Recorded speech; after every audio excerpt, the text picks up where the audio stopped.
Jika undang-undang hanya tegas kepada satu pihak dan longgar kepada pihak yang lain, yang runtuh bukan bangunan, yang runtuh ialah kepercayaan rakyat kepada negara.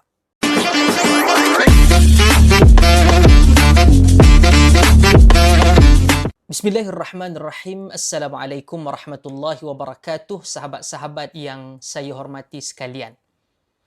Kali ini saya ingin menyentuh satu isu besar, namun dengan tenang, sedikit serius, tetapi penuh kejujuran insya-Allah. Kerana ia melibatkan isu agama, isu undang-undang dan masa depan keharmonian negara kita yang tercinta.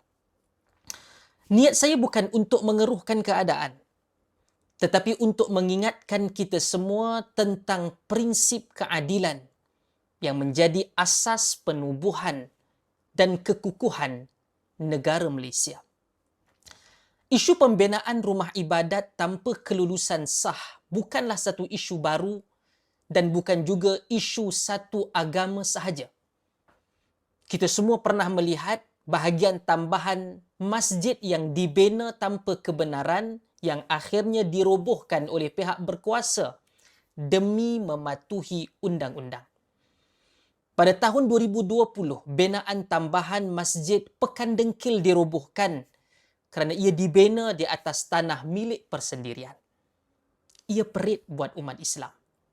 Tapi ramai menerimanya kerana kita percaya terhadap satu perkara, undang-undang mesti ditegakkan secara adil.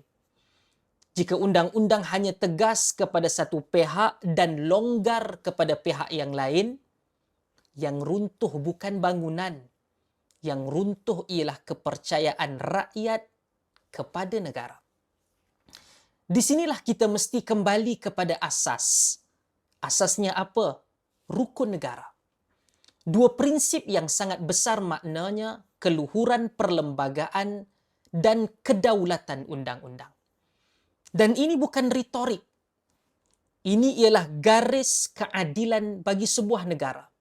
Maknanya jelas. Tiada sesiapa mengatasi undang-undang. Tiada layanan berbeza kerana perbezaan kaum atau agama. Dan keadilan bukan sahaja mesti berlaku, tetapi mesti dilihat berlaku kepada semua.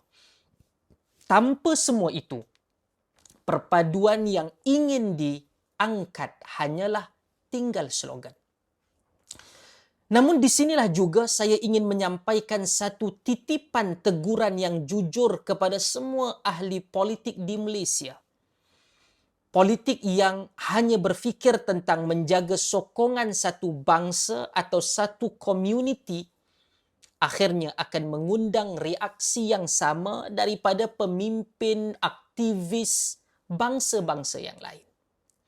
Bila kita ataupun satu pihak mengungkit, pihak lain juga boleh untuk mengungkit dengan lebih kuat. Namun akhirnya apa yang berlaku?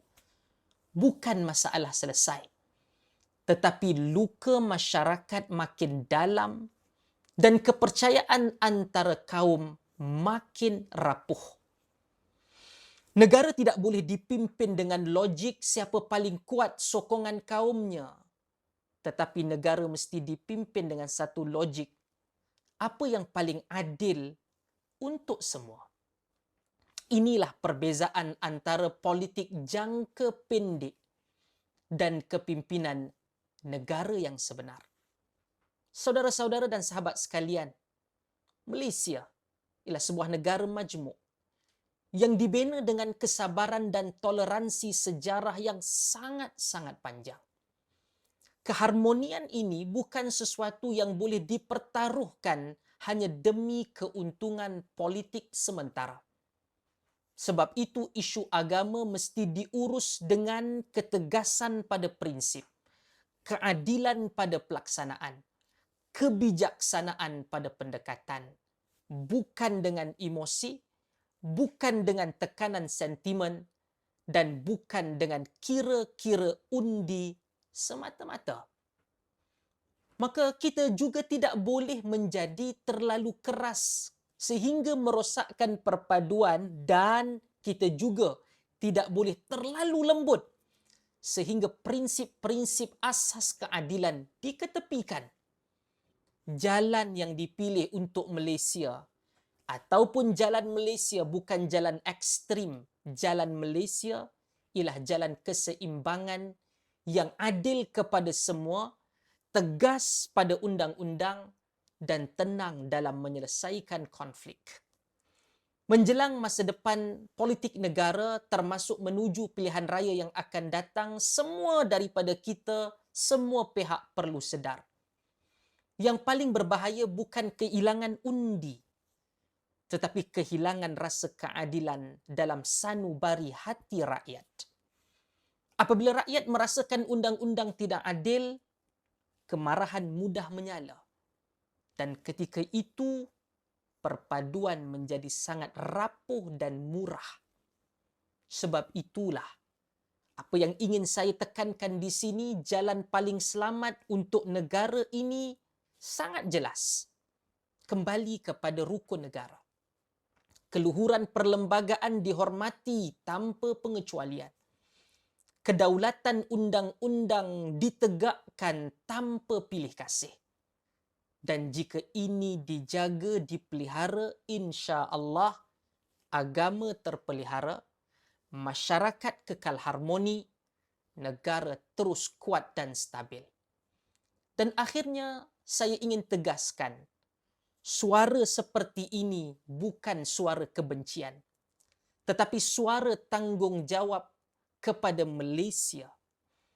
Kita semua cintakan keamanan, kita semua mahukan keadilan, dan kita semua berkongsi masa depan yang sama. Mudah-mudahan Allah Subhanahu wa taala memelihara negara ini dengan kebijaksanaan, dengan keadilan dan kepimpinan yang senantiasa mendahulukan negara mengatasi kepentingan politik sempit. Terima kasih.